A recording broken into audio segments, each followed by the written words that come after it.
សង្ខេបរឿងព្រះរាមរឿងរាមីណា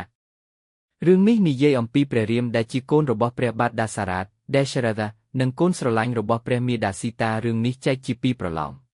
1កំណើតនិងការរីករាលដាលនៃព្រះរាមព្រះរាមជាកូនបុត្ររបស់ព្រះបាទដាសារ៉ាតនិងព្រះម៉ៃកឺសោយ៉ា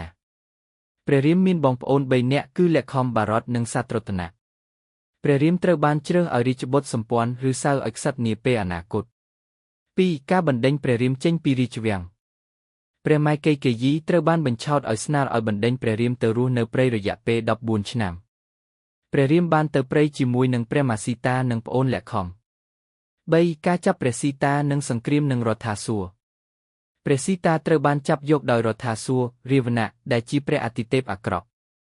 ព្រះរាមបានជាមួយកងទ័ពវ័នរោចសត្វគោលវាលដឹកនាំដោយហនុមានដើម្បីទៅសង្គ្រាមជួយសង្គ្រោះព្រះស៊ីតាការប្រយុទ្ធធំទូលាយបានកើតឡើងនិងរាវណៈត្រូវបានសម្លាប់4ការវិលត្រឡប់និងសង្គោះសេរីរដ្ឋព្រះរាមបានវិលត្រឡប់ទៅក្រុងអយុធ្យានិងក្លាយជាក្សត្រទ្រង់ព្រះរាជរបស់ព្រះរាមត្រូវបានគេចងចាំថាជាគិរិមរាជដែលជារដ្ឋធម្មរាជធម៌សម្បូរទៅដោយសុចរិតធម៌និងសន្តិភាព